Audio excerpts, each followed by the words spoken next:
दो मुकदमात में बरी, तीसरे मुकदमे में फंस गए। गुजरावाला की अदालत ने चौधरी परवेज इलाही को अदम सबूत की बिना पर बरी किया। एंटी करप्शन ने जाली भर्तियों के केस में फिर धर लिया। लाहौर मुंतकिल तर्जुमान एंटी करप्शन के मुताबिक चौधरी परवेज इलाही को ग्रेड 17 की 12 गैर कानूनी भर्तियों के मुकदमे में गिरफ्तार किया गया। साबिक वज़ीर आला पंजाब ने कहा कि खराब तरीन हवालात में रखा गया।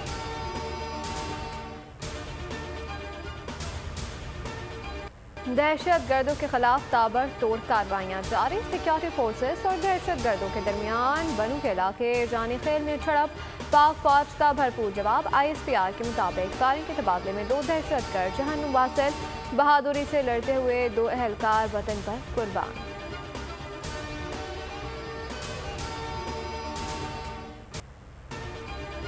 यास्मीन राशिद जिना हाउस हमला केस से बरी। इंसदाद दहशतगर्दी की अदालत ने PTI रहनुमा यास्मीन राशिद को रिहा करने का हुक्म दे दिया। अदालत ने PTI पंजाब की सदर को केस से डिस्चार्ज करते हुए रिहाई का हुक्म दिया। पुलिस दोबारा अपने साथ ले गई। जहांगीर तरीन से सियासी मुलाकातों और राब्तों का सिलसिला मजीद तेज। नई सियासी जमात की तश्कील के मामलात फाइनल राउंड में दाखिल। ओन चौधरी और तनवीर इलियास समेत अहम रहनुमाओं की मुलाकात। मुजफ्फरगढ़ से नियाज खान गशकोरी ग्रुप में शामिल। मुस्तकबिल के इलाही अमल पर तबादला ख्याल किया गया। तनवीर इलियास से मीडिया से गुफ्तगू में साथ देने का इंदिया दे दिया। कौन कौन सी कमिटमेंट्स 2022 में को रिवर्स किया गया, इम्प्लीमेंट नहीं किया गया, तो पाकिस्तान की क्रेडिबिलिटी को काफ़ी धचका लगा। कुछ लोगों को शौक है कि वो डेट्स देते रहते हैं। पिछले मैं 1 साल से देख रहा हूँ कि फलां महीने में डिफॉल्ट हो जाएगा, फलां महीने में इतनी देर 2 महीने रहेंगे, 3 महीने रहेंगे। उनको शर्म आनी चाहिए। I assure you Pakistan is a solvent country. अगर हमारी 100 बिलियन के एक्सटर्नल डेट है तो हमारे पास एसेट्स भी हैं।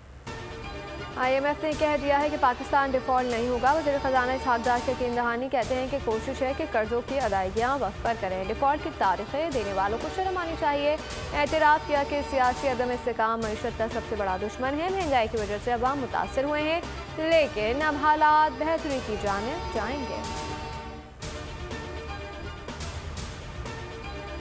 चीफ जस्टिस सुब्रता बंदियाल ने ऑडियो लीक कमीशन के खिलाफ दरख्वास्तें समाअत के लिए मुकर्रर कर दी। चीफ जस्टिस बंदियाल की सरबराही में 5 रुकनी लार्जर बेंच 6 जून को समाअत करेगा।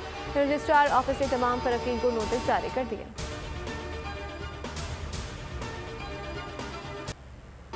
जस्टिस फाइज के खिलाफ आईनी अदालत की दरख्वास्त एतराज़ात की कॉपी बोलियों ने हासिल कर लिया। एतराज़ में कहा गया कि दरख्वास्त में स्कैंडलाइज करने वाली ज़बान इस्तेमाल की गई जो नाकाबिल कबूल है। दरख्वास्त गुजार वाज़ेह नहीं कर सका कि अदालत की किस हुक्म की खिलाफ वर्जी हुई है। बादियों नज़र में कमीशन ने कार्रवाई से रोकने के हुक्म पर अमल दरामद किया। वज़ीर आज़म शहबाज शरीफ की तुर्की मसरूफियात। मामून तरफ सदर रजब तैयब उर्दवान की तकरीबी हलबरदारी में शरीक हुए। अलबराक ग्रुप के अहदेदारों से मुलाकात। तुर्किश ग्रुप ने पाकिस्तान में बड़े मनसूबे लगाने के अज़म का इज़हार किया, जिनमें कम लागत रिहायशी मनसूबे, सॉलिड वेस्ट मैनेजमेंट, फुस्से से बिजली बनाने और ट्रैक्टर की सनत में सरमायाकारी शामिल है।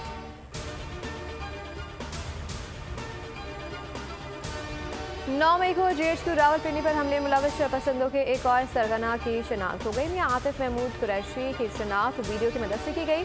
मियां आतिफ महमूद ने हमले पर भरपूर अंदाज में हिस्सा लिया, पेट्रोल बम बनाकर GHQ पर फेंका। उधर 9 मई को जलाओ घेराव में मुलविस स्वात का सरकारी मुलाजिम गिरफ्तार। मुज़िम निशात चौक पर अवाम को इश्तियाल दिलाने का मुर्तकिब करार, लोगों को फौजी तनसीबात पर हमले के लिए उकसाता रहा। जिना हाउस हमला केस खदीजा शाह, सनम जावेद, आलिया हमजा समेत PTI की 13 खवातीन का 5 रोज़ा जिस्मानी रिमांड मंजूर। तुलुए आफ्ताब से गुरूब आफ्ताब तक तफ्तीश के लिए पुलिस कस्टडी में होंगी। मगरिब के बाद जेल मुंतकिल किया जाएगा।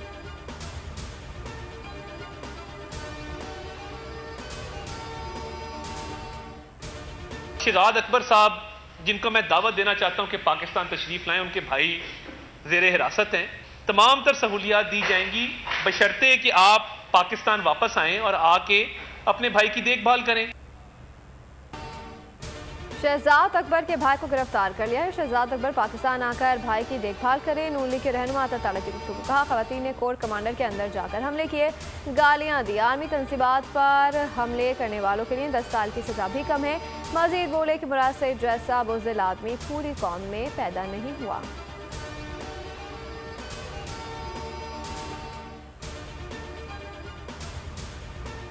जाली भर्ती केस में सेकंड पंजाब असेंबली राय मुमताज हुसैन गिरफ्तार। तर्जुमान एंटी करप्शन के मुताबिक राय मुमताज हुसैन की मदद से परवेज इलाही ने पंजाब असेंबली में ग्रेड 17 पर 12 गैर कानूनी भर्तियां की है। पंजाब असेंबली में उम्मीदवारों को रिकॉर्ड में रद्दोबदल करके भर्ती किया गया।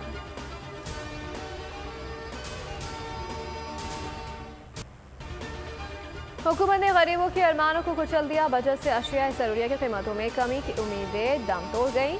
सेल्स टैक्स की शरह 18% बरकरार रखने का फैसला। बच्चों का दूध भी 6%। सेल्स टैक्स से ना बच सका चाय, चीनी, जैम, जेली, साबुन, सर्फ पर भी 18% सेल्स टैक्स बरकरार रहेगा। दिफाई बजट के लिए 1700 अरब से ज़ायद रखने का इम्कान। आपके बीबीसी के इंटरव्यूज में भी है, आपने जो फिर दोबारा वही धमकी दी, एक मतलब फिर धमकी दी कि मुझे अगर गिरफ्तार किया गया तो फिर ये 9 मई जैसे वाकया होंगे। इस इंटरव्यू के बाद मैं समझता हूँ अपने सियासी बातचीत के दरवाजे भी इस इंटरव्यू के बाद खत्म कर दिए। जिस तरह वो ओपन धमकी दी, पाकिस्तान के कौन से लीडर ने इस तरह धमकी दी है? और रहनुमा पीपल्स पार्टी शर्जील इनाम मेमन कहते हैं कि हाफिज नईम बास पीपल्स पार्टी में चेयरमैन पीटीआई के पास पहुंचे। प्रेस कॉन्फ्रेंस में कहा कि चेयरमैन पीटीआई ने अब फिर धमकी देकर बातचीत के दरवाजे मुकम्मल तौर पर बंद कर दिए हैं। चेयरमैन पीटीआई के पास कारकर्दगी दिखाने के लिए कोई भी एक चीज नहीं है।